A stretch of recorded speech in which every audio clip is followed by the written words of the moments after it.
Okay, so behind me is my portrait of Leslie Jones, a comedian from SNL and Ghostbusters and, years of comedy work.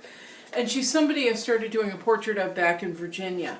I really like Leslie Jones. I love her. I love her spirit. I love that she's just like, I'm a big girl, and that's that.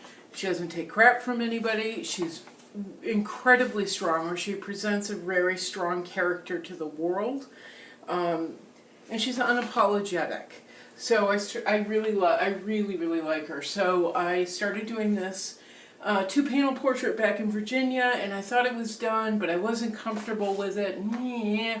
Put it in storage for a while, pulled it out the other day, and I'm gonna work on fixing her. Behind her is my portrait of Lauren Mitchell, who I painted live online a couple of times. And then behind the camera, is Alopecia, another portrait that's in rotation, and my friend Maggie, and so many things in rotation. But I saw Leslie Jones, and I don't like having something out there that is mediocre.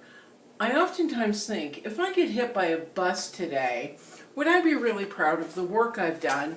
And if the answer is no, and one of them pops up in my head and says, you need to fix me before you get hit by a bus or die of something, so that it's not left behind in your portfolio of work, I get to fix it. And so I think I said that correctly. Anyway, pulled Leslie out, took her home, and I'm going to work on her. I'm embarrassed by her hands, which are just really immature, or not amateurish. Yes, kitty. Her face is way too thin, and that's the biggest thing for me, is that I can't get over. I took her face. Here's her face. I took her face and thinned her down. I made her into an African-American Barbie at one point. It's just really disrespectful of this woman I admire greatly. So I need to fix her before I get hit by a bus or die of a horrible disease, because I do not want to leave behind something that I'm ashamed of or is mediocre, and could possibly pop up somewhere in the world. Not that it will, but it might, and who knows. So I don't want to leave it behind. But in pulling it out, I noticed something, because I'm not always good at wrapping my work up and protecting it the way I should.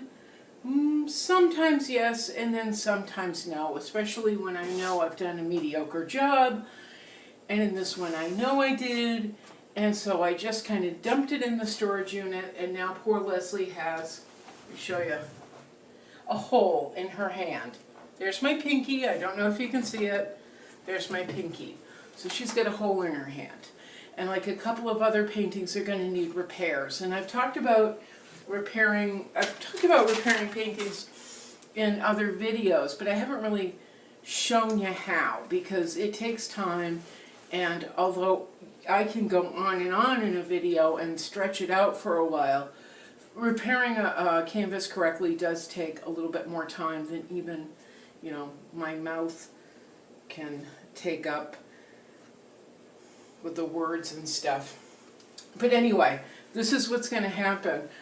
Because the hole is here, I don't have to take the painting off the stretcher. I have one over there that's staring at me that I have two holes in now, because I was having a very bad day and everything kept falling over, including the portrait. So she has several holes that I have to fix.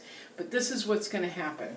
Little Leslie is going to get a black piece of tape. This is bookbinder's tape, and I get it through Dick Blick is where I get it. It used to run $15, and I'd be like, oh my God, $15 for tape. You've got to be out of your minds. Now it's running a little, around 20 bucks. It's bookbinder's tape. It's a canvas with a nice strong adhesive on the back. But this is what I do. Instead of just applying it to the back, applying it to the tear, right there it is, I'm looking at it. There's my little tear.